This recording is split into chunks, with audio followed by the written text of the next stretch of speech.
दोस्तों नमस्कार, मैं जगन्नाथ गौतम सियासत हिंदुस्तान यूट्यूब मंच पर आपका स्वागत है। दोस्तों, आज हम चर्चा करेंगे कि किस तरीके से भाजपा अपनी पूर्व नियोजित नीति के तहत भारत के क्षेत्रीय दलों को एक एक करके निगलती जा रही है और समाप्त करती जा रही है।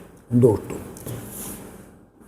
ये विरोधी दलों या विपक्षी दलों का आमतौर पर बड़ा आरोप भाजपा के खिलाफ रहा है और दोस्तों दिखाई भी यही देता है कि भाजपा ऐसा कर रही है और ये उसकी नीति है कि वो नहीं चाहती कि क्षेत्रीय दल भारत में हों और वो उनको समाप्त करके खुद को बहुत बड़ी और महत्वपूर्ण पार्टी बनाना चाहती तो वो कांग्रेस मुक्त भारत भी, यानी एक पार्टी एक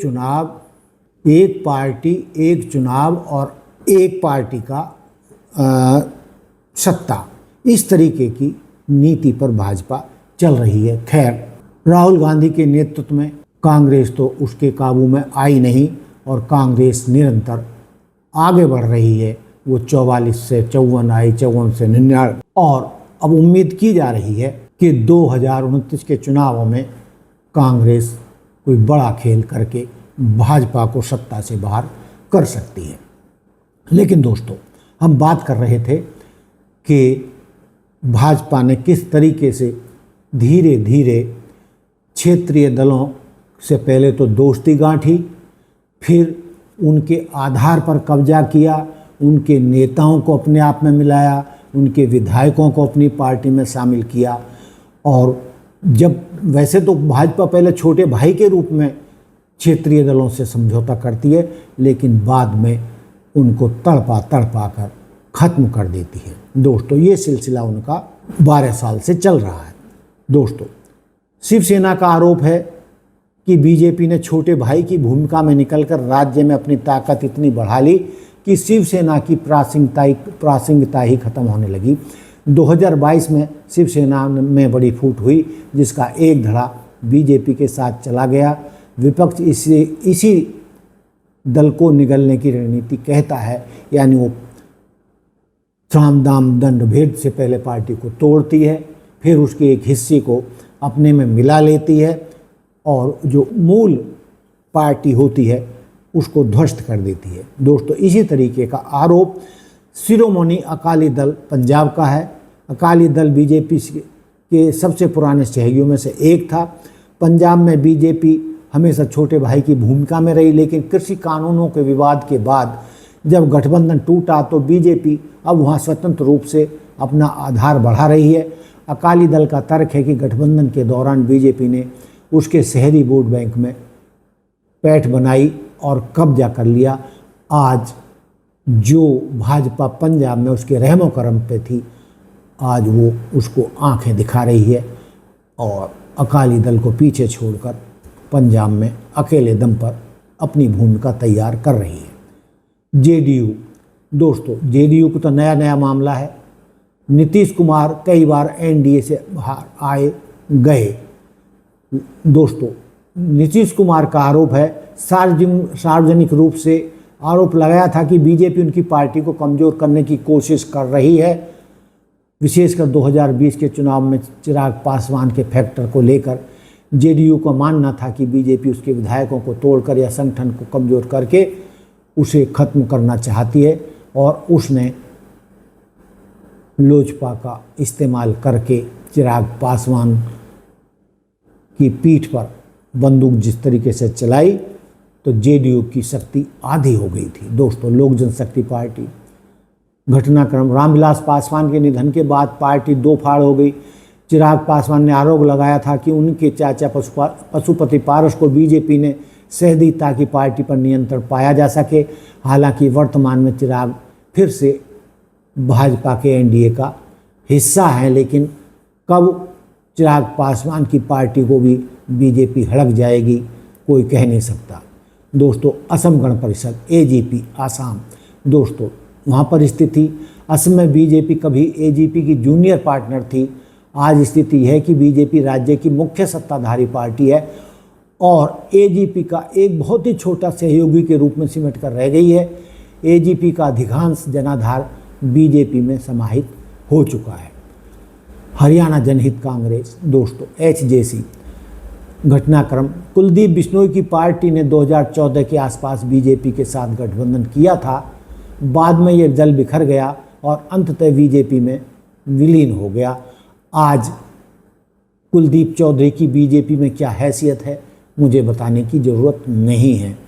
अन्य छोटे दल और राज्य, गोवा और उत्तर पूर्व के राज्य, गोवा फॉरवर्ड ब्लॉक या सिक्किम डेमोक्रेटिक फ्रंट जैसे दलों के कई विधायक समय समय पर बीजेपी में शामिल हुए, जिससे उन क्षेत्रीय दलों का अस्तित्व खतरे में पड़ गया और यहाँ पर बीजेपी मजबूत होती चली गई।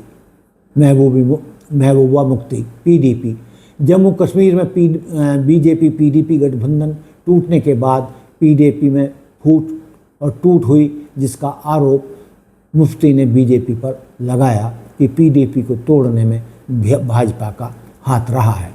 दोस्तों, ईमानदारी से विश्लेषण के लिए बीजेपी का पक्ष जानना भी जरूरी है। बीजेपी का कहना है कि वे एक राष्ट्रीय पार्टी और विस्तार करना उसका लोकतांत्रिक अधिकार है। उनका तर्क है कि क्षेत्रीय दल अक्सर परिवारवाद या भ्रष्टाचार के कारण कमज़ोर होते हैं और उनके नेता बेहतर भविष्य के लिए बीजेपी से जुड़ते हैं। दोस्तों, राजनीतिक विश्लेषकों के अनुसार बीजेपी की सांगठनिक कुशलता क्षेत्रीय दलों के लिए चुनौती बन जाती है। जब कोई क्षेत्रीय दल कमज़ोर पड़ता है तो बीजेपी उस खाली जगह को भरने में सबसे तेज होती है, जिसे विपक्षी दल हड़पना कहते हैं। तो दोस्तों, अब मैंने इतनी सारे क्षेत्रीय दलों का आपके साथ विवरण दिया, लेकिन अभी ताज़ा जो घटना हुई है उसमें आप पार्टी के 10 में से 7 सांसदों को आप पार्टी से तोड़कर भाजपा में मिला लिया गया है, यानी वो भाजपा के साथ आ गए हैं। इस मुद्दे पर ये सबसे राजनीति का बहुत गर्मा गर्म आजकल मुद्दा चल रहा है। लेकिन इस मुद्दे पर जो पंजाब के आप पार्टी के सीएम हैं भगवंत मान, उन्होंने बड़ी चुटकी ली है। एक पत्रकार सम्मेलन में उन्होंने इस बात को साबित किया कि जो दल भाजपा के साथ गठबंधन करेगा भाजपा उसको हड़प जाएगी, निगल जाएगी। ये भगवंत मान ने दावा किया। उन्होंने कहा कि आज नीतीश कुमार कहाँ हैं। इस बात पे रहते ये आपका अजम्पशन तो नहीं है? अगर ऐसा होता तो नीतीश कुमार क्यों उनके साथ बने रहते हैं जी? अगर ऐसा होता तो चंद्रबाबू नायडू अपनी पार्टी के साथ क्यों उनके साथ बने रहते? मतलब आप कह रहे हैं कि तमाम पार्टियों को अगर ये समाप्त कर देते हैं या खा जाते हैं भारतीय जनता पार्टी के लोग, तब तो किसी को गठबंधन नहीं करना चाहिए उनके साथ। तो नीतीश कुमार कहाँ है? अब कहाँ है? गठबंधन में है क्या एक 20 साल से बने मुख्यमंत्री को ये मन में इच्छा रहेगी राज्यसभा का मेंबर बन जाऊं मैं? मतलब तो मैंने कभी नहीं सुना कि एक डीजीपी कहे मुझे सिपाही बनने का मजा लेना है। डीजीपी कहे कि मुझे सिपाही बनना है, बड़ा अच्छा लगेगा। कहाँ गया फिर नीतीश कुमार?